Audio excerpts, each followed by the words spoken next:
Hello ladies and gentlemen, once again this is Jeremy Smith. As you guys know, not long ago we took a look at Nikon's new D780. And again guys, thanks for all the feedback and comments about that video. That video got a lot of views in a short period of time. And all the feedback of course is nice because it allows me to see what kind of questions you guys have, and that gives me a lot more material for future videos.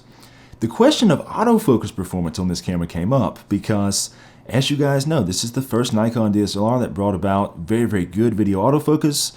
For all of you guys that had questions about how this camera focuses and what type of AF noise it makes and all that, check out my other video about that. I'll link to it in the description as well as put it in the cards so you guys can see that as well. But the next thing that came up was how this camera compares to other cameras. And the Nikon Z6 kept on getting mentioned a lot of times. So let's see as I juggle the cameras here. This is the Z6 and very similar camera to the D780. And I'm going to tell you guys right now, I think for most of you, I think that the Z6 makes the most sense. I think that as many as 70% of you guys actually would get a much better bang for your buck with the Z6 compared to the D780.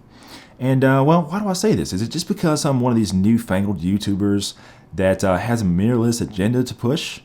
I'm not going to go into that in this video, but the answer to that question is no.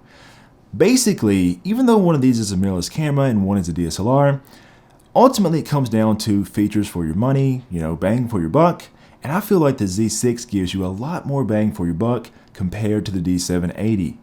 Does this mean that the Z6 is going to be the best camera for everyone? Of course not. There is no perfect camera for everyone, but I feel like the majority of users will be more happy with this camera versus the D780. Why do I say all this? Well, stick around and we're going to go into this in more detail.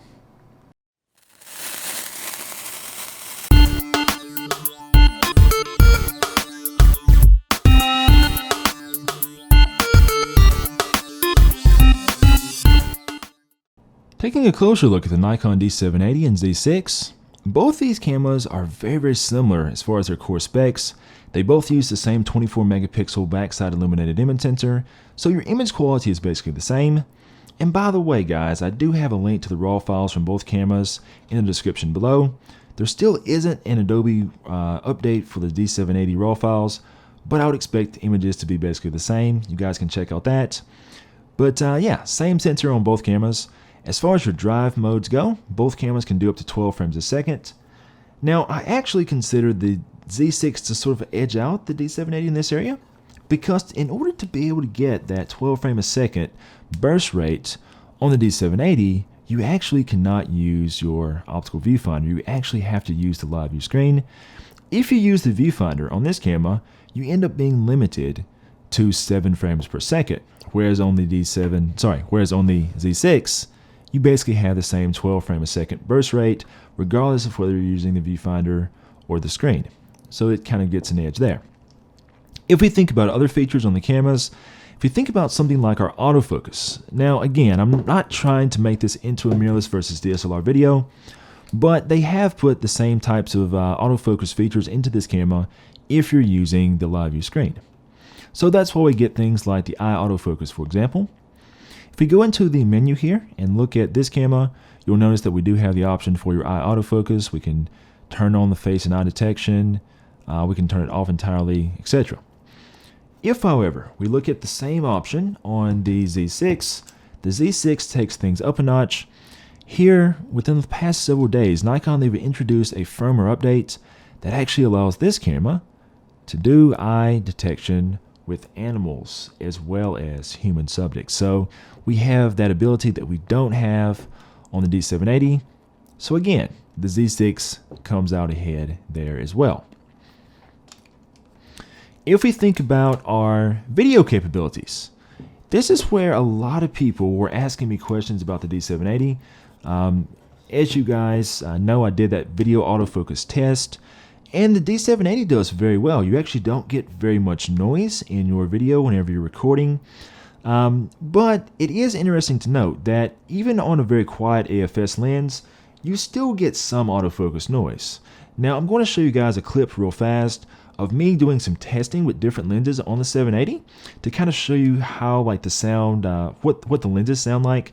Now this is not what the camera records, by the way. This is just me recording with a separate device because I wanted to give you an idea of what type of noise each lens makes, just so you can kind of have a sort of baseline comparison.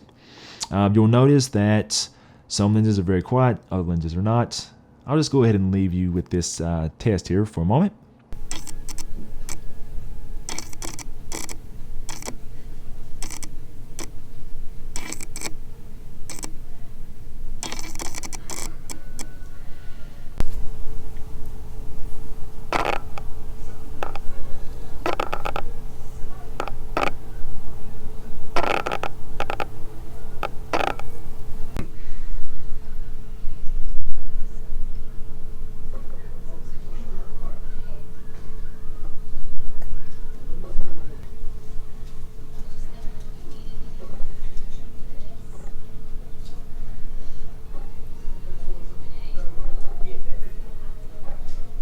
Okay, so as you saw, I tested this 24 to 72.8, which was mostly silent, but it still has a bit of noise. And then we also tested the 24 to 70 Z mount lens on the Z6, and as you guys heard, well, there was basically nothing to here. It was completely silent. So because of that, that's actually why I give the win to the Z6 again. Both these cameras, from what I can tell, of course I'm going to do more testing, but from what I can tell, they basically perform exactly the same in terms of video autofocus. But with the D780, you're shackled to old school lenses that still have focusing motors that make a little bit of noise. As of this present time in 2020, there is only one full-frame Nikon lens that is completely silent in video autofocus, and that is going to be the AFP 70-300. Every other Nikon f-mount lens, full-frame f-mount lens, is going to make some focus noise, whereas every single Z-mount lens that I've tested is completely silent. So you get the win there. Now, I know what a lot of you guys are thinking. You're thinking, well, Jeremy, I don't want to have to buy new lenses. Well, here's the thing. We have a savior of sorts. And remember, this said savior is actually bundled with this camera at its $1,850 current price. And that is the Nikon F to Z adapter. And this F to Z adapter, from what I can tell, doesn't really hurt the performance of the camera at all in terms of autofocus. I mean, if you're using the video autofocus with an f-mount lens like the 24 to 70 2.8 on the D780, it's basically going to perform the same on this adapter on the Z6. Except in the long game, you would be better off, because you could go ahead and you could take your existing Nikon f-mount lens like this one, and you could bolt it on there and you could enjoy that great video autofocus just like you did on the 780. But as time goes on, you would have access to these Z-mount lenses that, of course, focus much better, much quieter. If you go the route of the 780, you really cut yourself off from these. You can't use these on a DSLR camera. And you can't use any of the other awesome Z-mount lenses that have come out, like, say, for example, the new 14 to 30. Very, very little distortion, very, very small and lightweight lens. And of course, we've got faster lenses coming on Nikon's roadmap, like the 51.2. There never will be a 51.2 autofocus lens on a DSLR like the 780 because the lens mount is not large enough. So we've got all these new lenses that you have access to on this camera that you can't get to on the 780. So this is another win for the Z6 as far as I'm concerned. By the time you start adding in other advantages, like the in-body stabilization on the Z6, and the ability to output raw video to an external recorder like the Atomos Ninja V, you see an even greater advantage on the Z6. So, given the fact that you've got all these advantages like IBIS, and you've got the ability to do 10-bit out, and you've got access to the newer and better lenses, and this camera actually costs less money on top of that, I just don't see very many reasons why you'd buy the D780. I struggled hard, but I did come up with a few reasons. Let's say that you're a traditionalist, and you really, really don't like electronic viewfinders. Electronic viewfinders have come a long way, but the only technical area where they don't quite not quite up to par with an optical viewfinder in my opinion, is if you're doing very fast action. This viewfinder is very, very sharp. It's very, very clear. If you haven't looked at this viewfinder, I would encourage you to go and do so. But yeah, it does refresh at about 60 frames a second. And so if you're shooting fast action, you will get a little bit of lag. It could be argued though that neither of these cameras is really the best for action. Nikon just came out with the D6. I would imagine the used market will have lots of D5s out there. You could buy a D500. You could buy a lot of other cameras in Nikon's lineup, I feel, that would do really well with action, even without looking at these models. But if you had to really kind of split hairs, if you were really thinking about hardcore action, the EVF could be a drawback on this camera in that regard. The only other area where an EVF may be a drawback is just personal preference. It's a bit like cars. Some people say, well, electric cars will never replace gasoline cars. And I'm a techie futurist kind of guy. I laugh at people like that, honestly. But the thing is, if a person says, Jeremy, I just prefer like the sound of a V8 engine. I don't agree with that, but I can respect it. And that's kind of how I look at optical versus electronic viewfinders. Aside from the lag that we still see in a lot of cameras like the Z6, I feel like in every other way, the electronic viewfinder is just way better than an optical viewfinder. It does your exposure simulation. It allows you to see your white balance in real time. You can play back your images inside the viewfinder in bright sunlight. You can shoot video with the viewfinder now, and you don't have to just always use the screen. There's more advantages than disadvantages to that. But if you don't like EVFs, that would be a reason to get the D780. The other area where you might say, hey, I really want a D780 would be if you really, really need that second card slot. And this is something that I really hope Nikon addresses on future mirrorless models. But yeah, right now, if you really need that second card slot, obviously the D780 has two of those. So that is a plus side on this camera. Another area where we kind of see a little bit of a difference is going to be in the grip options for these cameras. Neither of these cameras really has a great grip option. Well, the 780 though has no grip option. The Z6 at least allows us to have that battery holder kind of thing that Nikon designed. It doesn't really have any controls on it, but at least it does give you a larger grip with, two batteries. So the Z6 kind of comes out ahead there.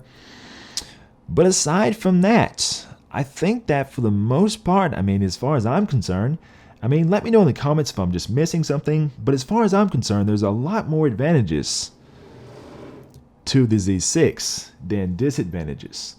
And yeah, for most people, I think that you'd be much happier with the Z6 versus the D780.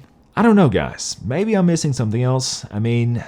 Some people did talk to me about the ability to use like the older AF style lenses that don't have a focusing motor. So if you don't have an AFS lens and you want to be able to use that, these screw-driven lenses will not work on the FTZ adapter because that adapter doesn't have a motor mechanism. So if you have screw-driven lenses like this, they'll still work on the 780, but they will not work on the Z6 with autofocus in that adapter. So that's something to consider too. I did do a little brief test because I was kind of curious to see how this lens, or lens like it, would focus on the D780, and this is the result that I got.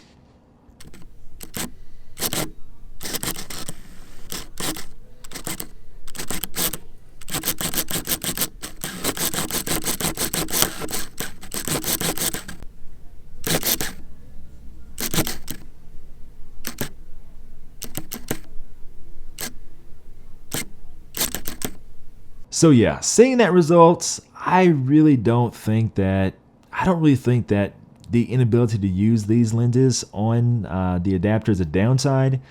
I don't even think you'd want to use these on the 780, honestly. If you were going to, especially if you're going to do something like any type of video shooting, these lenses basically perform terrible. And honestly, if you have lenses from the mid-90s and you're trying to put them on cameras from 2020, put these lenses to bed, put them to rest. They're tired. It's time. Their time has come and gone. I know some of you won't like that, but it's true. Anyways, let me know what you guys think in the comments. Let me know if I'm absolutely nuts and if I'm just missing something, or, let me know if you think I'm just another YouTuber pushing the mirrorless agenda. Whatever. Let me know what you think. Until next time, guys, this is Jeremy Smith, signing off.